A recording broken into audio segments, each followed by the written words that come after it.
What up, though, people? Thank you for pushing play on the Lion's Roar vlog.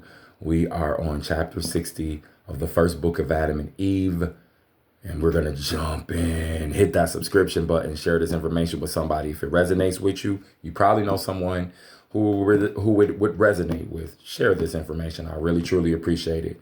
All right, leave a comment. Let me know you appreciate what's going on. Let me know you hate it. Tell me to shut up. Whatever. Leave a comment if you will. I appreciate it. All right. We're going to go ahead and jump into chapter 60 of the first book of Adam and Eve. The devil appears like an old man. He offers a place of rest. All right. Now we dealing with some shape-shifting tape stuff right here. And like I always maintain in this vlog as I read through the books of Adam and Eve, Adam and Eve themselves in the beginning, oh yeah, they definitely knew something different than we know for absolute certain. So this right here, the devil, that darkened one appearing like an old man, the energy has already been moving into certain different vessels, if you will. Now, there was no other humans around. So that's very interesting to me that he appears like a man. But does that mean that he literally appeared like a man, or are we dealing with something that's a vision that Adam had? Is that a dream that he had? Is that a walking, waking life vision where the brain, where they're describing a particular spirit, maybe like an old wise spirit of light, and I'm here to help save you, like a grandfather type of a spirit. And then maybe it impresses upon Adam and Eve, hey, go over here, do this. Hey, I'm going to lead you this way. Come on. I'm going to trick you. But it's opposite of what the Most High told them to do. You see what I'm saying? So that's where they're going to find the obedience at. Like, hey, wait a minute. We already have a heading. Why you coming saying something different? And because we already know we've been tricked so much, we're going to follow what Yahweh told us. We're going to follow what the Most High told us. We're going to follow what that other higher, that voice told us. So let's go ahead and jump in. Then on the 89th day, Satan came to the cave, clad in the garments of lights and girt about with the bright girdle. In his hands was a staff of light, and he looked most awful, but his face was pleasant, and his speech was sweet. He thus transformed himself in order to deceive Adam and Eve, the first man and the first woman, and to make them come out of the cave where they had fulfilled the 40 days. In other words, he didn't want them to finish the prayer and fasting.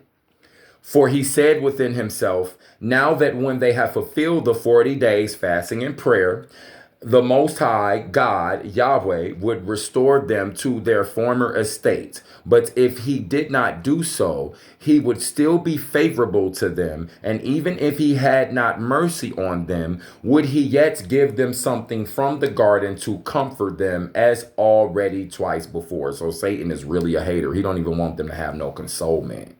He really hates them. Okay. Then Satan drew near the cave in this fair appearance and said, O Adam, rise ye, stand up, you and Eve, and come along with me to a good land, and fear not. I am flesh and bones like you. And at first I was a creature that God created. So there you have it right there. He's calling himself flesh and bones. So they're seeing this. Okay. And it was so that when he had created me, he placed me in a garden in the north on the border of the world and said to me, abide here, stay here, live here. And I abode there according to his word, neither did I transgress his commandment. Then he made me a slumber. Then he made a slumber to come over me, and he brought thee, O Adam, out of my side, but did not make thee abide by me. But God took thee in his divine hand and placed thee in a garden to the eastward.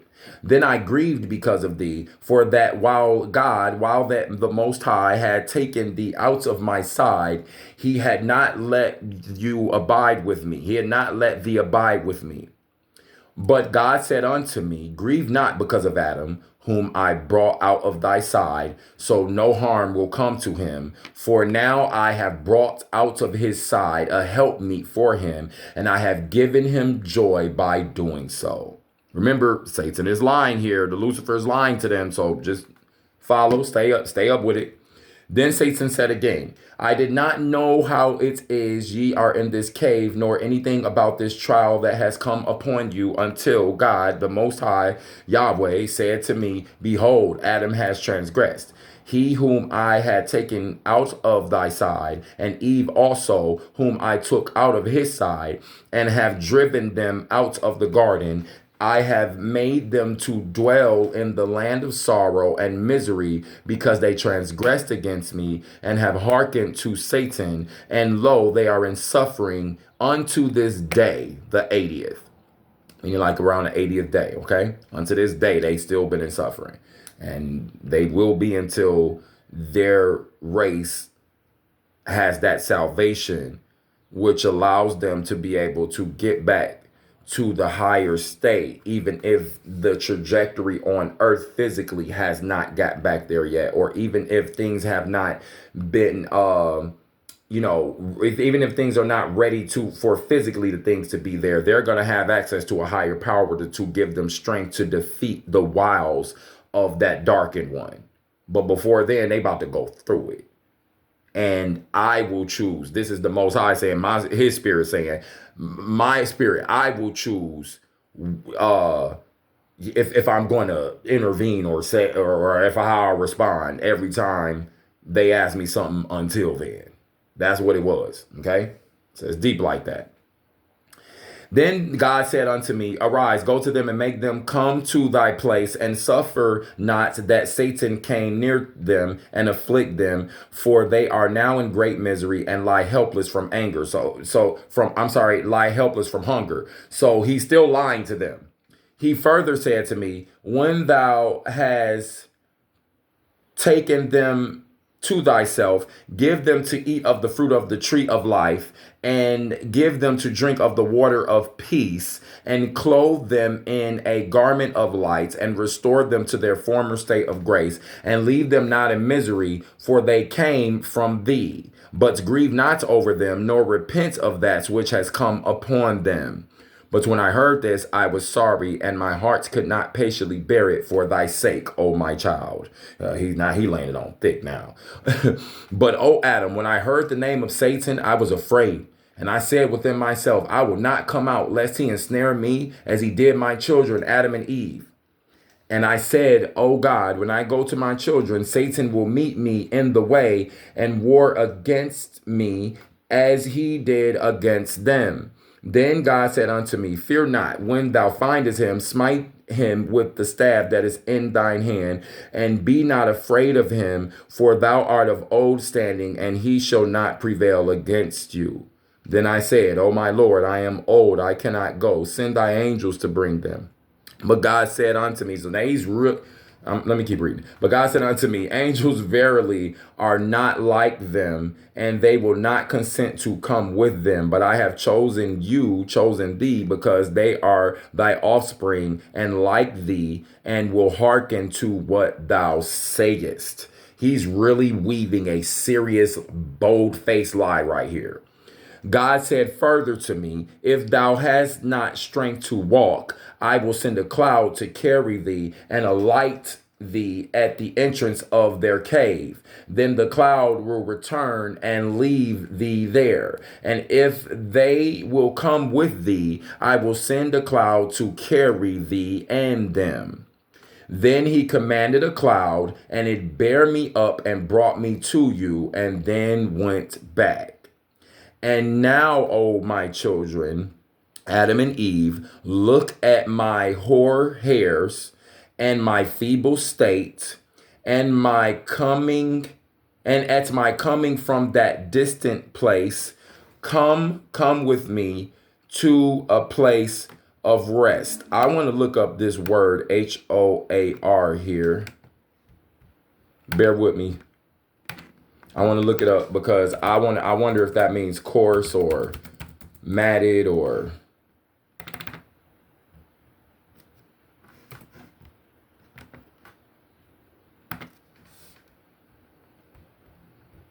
bear with me, y'all. I'm just looking up a definition right now. Okay, grayish white or gray haired. Okay. Look at my hoar hair. Hoar, gray. Okay. So older hair. Look at my hoar hairs and my feeble state, and am I coming from that distant place? Come with me to a place of rest. Then he began to weep and sob before Adam and Eve, and his tears poured upon the earth like water. And when Adam and Eve raised their eyes and saw his beard and his sweet talk, their hearts softened towards him. They hearkened unto him, for they believed he was true. And it seemed to them that they really were his offspring when they saw that his face was like their own, and they trusted him. Okay, now, so we see here that we're dealing with something physical. His face was like our own, and we trust him. His words were deceptive. And deceptive enough, and he looked like them. And so he tricked them. But even as I read that, and I looked at the screen like, huh? Even as I read that, what I started to realize is that they know what they're supposed to be doing. The Spirit of the Most High has definitely communicated with them what they're supposed to be doing, how they're supposed to be doing it. And they know that if they need to get some clarification, he's going to show up and clarify to them, especially as it relates to if they're with them trying to figure out if they're doing the right thing or not. And especially as it relates to Satan, El Shaitan, Lucifer, the devil, that dark one, right? So I find it very interesting here that they was able to get tricked by that. But you then have all these other times where they've been tricked and they still have not like put two and two together yet to say, hey, some ain't right about this because there's always some tricks going on. So because there's always some tricks going on, I ain't trying to offend you, old man, old brother, old yeller, old timer. But I'm going to tell you right here, sir, I'm going to go ahead and pray about this real fast. And then when I hear, because they're already hearing from the Most High, they know what the voice of Yahweh sounds like. They may not know the name, or maybe they do, because again, like I've always told you, God, Lord, those are English words. They have English roots. The English was calling themselves God and Lord before they ever called the Most High a God or a Lord.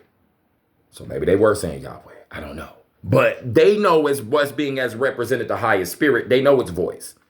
So I find it very interesting that right here you got somebody else coming up talking about some, hey, the Most High sent me. But Lucifer already tried to get them like that. Satan already tried to get them like that. That darkened one already tried to get them like that. So they should have been more keen in my mind. That's how come I was like, come on, dog. Adam and Eve, what y'all thinking, bro?